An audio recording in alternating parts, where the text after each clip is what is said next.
Hello বন্ধুরা, আমরা চলে এসেছি তোমাদের প্রিয় ইউটিউব চ্যানেলে। তো আমরা এখন শুরু করতে চলেছি যে চ্যাপ্টার, সেটি হলো ক্লাস 9-এর সূচক চ্যাপ্টার 2।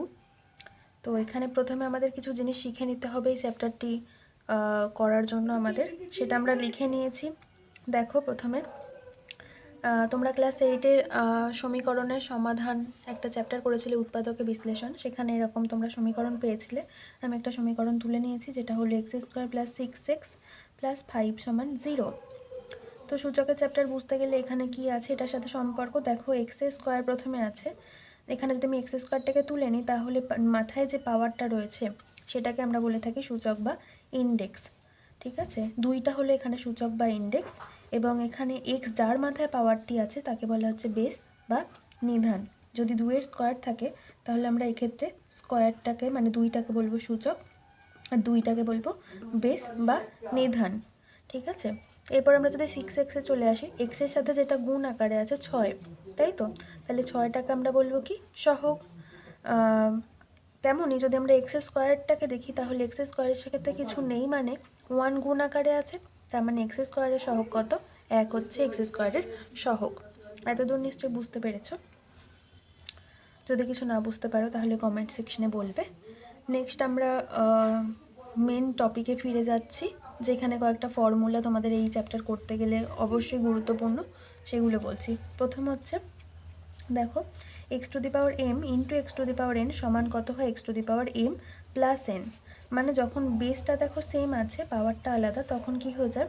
তার x⁴m + n মানে বেসের মাথায় পাওয়ারগুলো যোগ আকারে বসে যায়। এখন যদি আমরা এটা উদাহরণ দিয়ে বোঝাই তাহলে 2⁴ × 2⁴ যদি 3 থাকে, তাহলে বেসটা যখন সেম তাহলে এটা কি হয়ে যাবে? 2⁵ + 2 মানে 2⁵ হয়ে যাবে তোমার অ্যান্সার।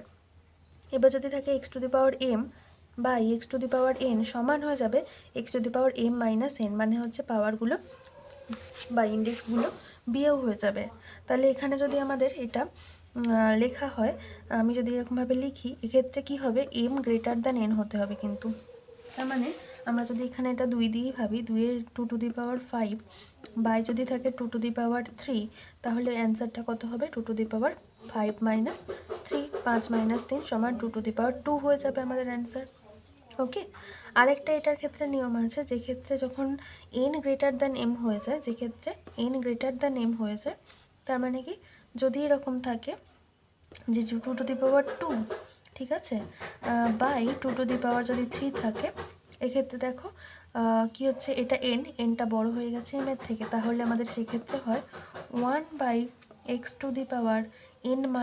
- m, n - m মানে হচ্ছে 3 - 2 সমান হয়ে যাবে 1/, এখানে x এর জায়গায় কত বসবে? 2 বসবে, এটা সমান x 2⁵, তাহলে 1 হয়ে যাবে, এটা আমাদের অ্যান্সার হয়ে যাবে, সমান হাফ অ্যান্সার হয়ে যাবে।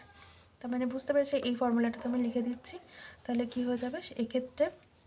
x⁴m বাই যদি x⁴n থাকে, যেখানে n > m, সেক্ষেত্রে ফর্মুলাটা কি হয়ে যাবে? 1/x⁴n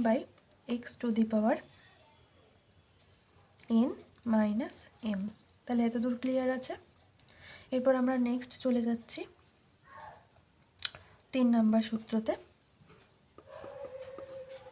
যদি থাকে x⁴m, তার মাথায় আবার যদি এরকম n থাকে, সমান আমরা লিখবো x⁴m × n। মানে এর যদি হোল টু দি পাওয়ার কিছু থাকে তখন আমরা তাকে গুণ আকারে লিখে দিই। যেমন এটা যদি থাকে 2⁵, এর আবার হোল টু দি পাওয়ার 2, তাহলে এটা কত হবে? 2⁵3 × 2 মানে হচ্ছে 2⁶। এখানে আরও দুটো ফর্মুলা আছে, দেখো y হোল টু দি পাওয়ার যদি m থাকে, ঠিক আছে, তখন আমরা এটাকে কি লিখবো? x⁴m × y⁴m। মানে যদি এরকম থাকে 2 3 হোল টু দি পাওয়ার যদি থাকে 2, তাহলে আমরা বেসগুলো আলাদা করে নেব, 2⁵2 হয়ে যাবে × 3⁵2 হয়ে যাবে। ওকে, মানে আমরা অ্যাকচুয়ালি এটা হোল আছে পাওয়ারটা হোলে আছে, তাই জন্য আমরা এটাকে ভেঙে নিতে পারি এভাবে। এবার যদি এখানে দেখো x/y whole to the power m থাকে, সেমভাবে x⁴m বাই y⁴m হয়ে যাবে, যেখানে y 0 হবে না, y এর মানটা। তাহলে এটাকে যদি আমি উদাহরণ দেখাই, তাহলে ধরো 2/3 হোল টু দি পাওয়ার যদি 3 থাকে, তাহলে আমরা এটাকে ভেঙে কি লিখতে পারবো, 2 to the power 3 by 3 to the power 3। এটাকে জাস্ট ভেঙে নিলাম যে এখানে y নট ইকুয়ালস টু 0। বুঝতেই পারছো যে আমাদের কি নিয়ম আছে যে হরটা কখনোই 0 হতে পারে না। তো এখানে তো দেখতেই পাচ্ছ হরটা 0 নেই। তো এই এত দূর অবধি ক্লিয়ার হয়েছে নিশ্চয়ই, আশা করছি।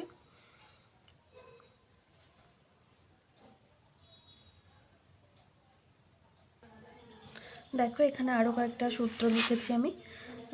এক্স টু দি পাওয়ার 0 মানে কোনো বেসের মাথায় যদি কখনো 0 থাকে পাওয়ারে, তাহলে সেটার মান কিন্তু সর্বদাই 1 হয়। তার মানে যদি 2 টু দি পাওয়ার 0 হয় তার মানও 1, যদি 3 টু দি পাওয়ার 0 হয় তার মানও 1।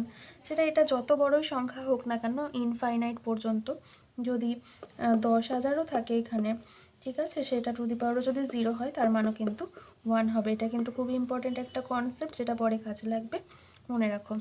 এটাও ইম্পর্টেন্ট, এটাও অনেক কাজে লাগে, যে সামথিং কোনো একটা বেসের মাথায় যদি টু দি পাওয়ারে 1 থাকে তাহলে তার মানটা কিন্তু সর্বদাই সেই বেসটা হয়ে থাকে। যেমন আমরা এখানে কি লিখতে পারি, 2 টু দি পাওয়ার 1 মানে 2 হবে, বুঝতে পারছো। 3 টু দি পাওয়ার 1 মানে 3 হবে। যদি 100 টু দি পাওয়ার 1 হয় তাহলে সেক্ষেত্রে তার মানটা কত হবে, 100ই হবে। Okay, next comes to the point, that is x to the power minus n যদি থাকে, ঠিক আছে, x to the power minus n মানে বেসটা হচ্ছে এক্স, তার পাওয়ারে মাইনাস এন আছে, মানে যেমন এটা সমান হচ্ছে 1 by x to the power n হবে। এটা আমি বোঝাচ্ছি, দেখো যদি এক্সের জায়গা মানে বেসটা যদি ধরো 3 যদি থাকলো, আর টু দি পাওয়ার যদি -2 থাকে, তখন এটার মানে কি সবসময় -2 কখন হয়, তার মানে সেই জিনিসটা তার মানে নিচে আছে। 1/3 যদি থাকে তখন কিন্তু এটার মান হয় 3 টু দি পাওয়ার -2, মানে এখানে যেটা পাওয়ারে থাকবে সেটা ওপরে উঠে গেলে মাইনাস হয়ে যায়। তেমনই যদি আমরা এটা চেঞ্জ করে নিই, 4 টু দি পাওয়ার যদি -5 থাকে, সেমভাবে হবে 1/4 টু দি পাওয়ার 5। ক্লিয়ার হয়েছে নিশ্চয়ই? এগুলো সবগুলো কনসেপ্টই কিন্তু এই চ্যাপ্টারটা ভীষণভাবে ইম্পর্ট্যান্ট।